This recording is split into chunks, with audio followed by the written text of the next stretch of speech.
dibangun Bendung Karet Krung Aceh. Masya Allah.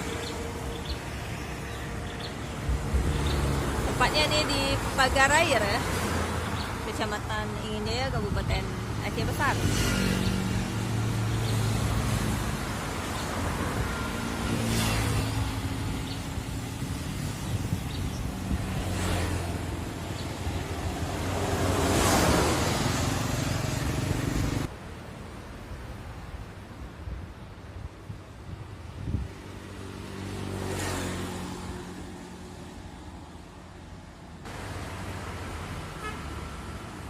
Ini dia jembatannya, tapi belum diizinkan masuk ya. Ini ada tulisan dilarang masuk, belum diresmikan ya.